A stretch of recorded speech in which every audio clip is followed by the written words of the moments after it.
the reason why a lot of drummers don't use the shin muscle as first approach, it's because it requires you to deal with the spring in a completely different way. You have to learn to control your body to adapt to the spring, right? Which means you have to be able to do all the motions. Here we do this.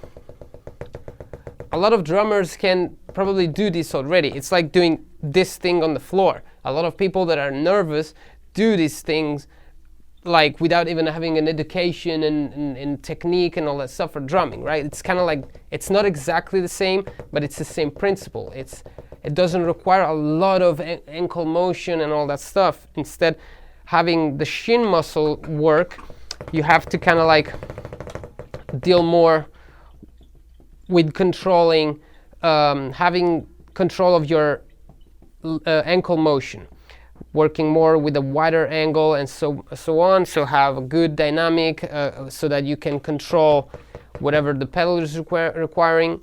Another kind of like difficult thing is dealing with the balance, because you don't want to press on the beater and have the weight on your legs, but you want the weight to be on your stool so that your ankles are completely free, and you just have to work with the weight of the legs and not the entire body, because you want the ankles as free as possible. It's the opposite of working with the calf muscles.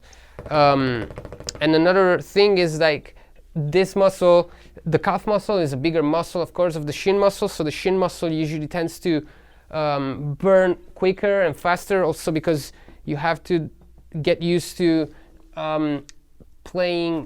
keeping the toes as relaxed as possible. Usually the toes are very tense, and it creates a lot of like spasm in the motion, or it makes your shin burn very fast and very quickly. So you have to really get used to relaxing the body, and then having the control of your body to synchronize to the pedal, and then from there controlling the pedal and the balance. With this said, I'll go straight into what I prefer, which is of course using the shin muscles rather than the calves. And the reason for this is because I think of technique as an efficient way of using our body to achieve what we have to achieve on the drum set, the instrument. And so the efficient way is the most effortless way. So as we saw before, using the calf muscles require a lot of pressure, a lot of physical effort. Instead, having this requires you the opposite, to be as relaxed as possible. So this is already a big sign for me that this is more physically more efficient. The only obstacle here is control. But once I gain control of the body and the pedal, it's like going on a bicycle. You can go at any speed, on any pedal, on any tuning, and have way more power and speed. Even though you can really achieve very fast speeds with the pressing down and you achieve engaging the calf muscles more, but this really gives me another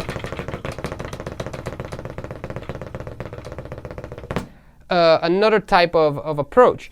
But it's also true that if you work in this way with only the heel up, you'll get to a point where you have to either switch to the swivel, or another type of technique that allows you to maintain this kind of approach. Because as you get to, let's say, 220, 230 with the heel up in this way, you will then from there have to start engaging the calves more and having more of a pressure and limiting the dynamic and all that stuff.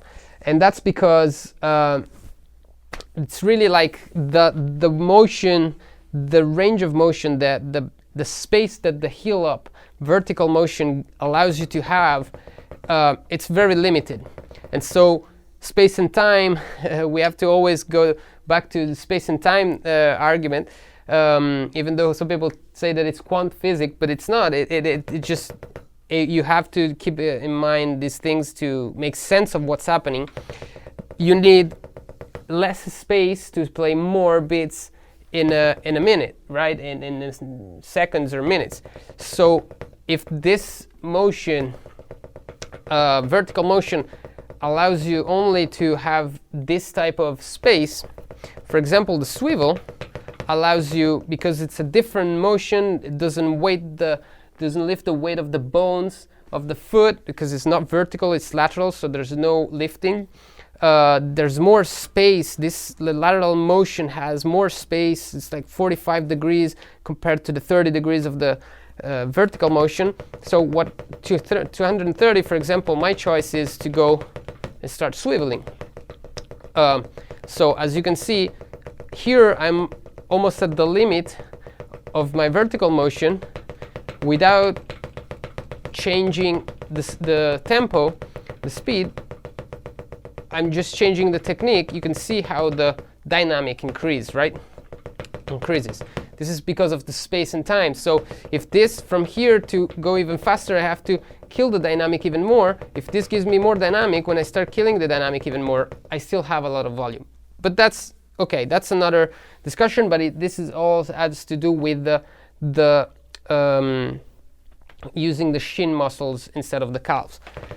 So again, this is, in my opinion, a more efficient way. I don't have to build the muscles. I just have to control my body and then adapt and control on the pedal. That's a one-time effort and path that you have to do. And once you've done it for all the pedals, all the settings, all the tunings. And so it's a whatever situation you end up in, you'll find a way, because you have so much control of your body and of the gear, that you can adapt to many different tensions and so on. So this is my favorite for the two for this reason. Again, it makes sense for me that it says more efficient technique is a more efficient way of using our body. This is way more efficient than this. You can feel it. And if I have a lot of stress while I'm playing fast stuff, I'm all concentrated here, even mentally, all my concentration is here, because there's a lot of effort, physical effort happening. Instead, if I'm more relaxed, I have more mental space to do other things and to, go faster with my hands, or anyway, just to concentrate on other things. And so using the shin muscle really takes advantage of the spring, works with the spring, and so that my body has to do way less effort rather than working against the spring. Okay, so you can kind of like understand what it means by following the pedal with your hand or pressing it down. Okay, you can literally feel the different approaches. Okay, so again, a lot of people tend not to work on the shin muscle because it requires more time to develop control. Instead, the calf muscles is a more straightforward, but that limits you in time. So it's two completely, it's the opposite, let's say, mentality of approaching the pedal. But I think that one has all the benefits of being relaxed and be able to figure things out in any situation. The other one, it might be a more immediate solution, but then in time you will have every time you will have problems if your muscles are not didn't have enough rest, if the gear is not exactly how you want it, if the tuning of the drums is not exactly how you're used to it, if the trigger threshold is different, and you need all these details that I really don't like having.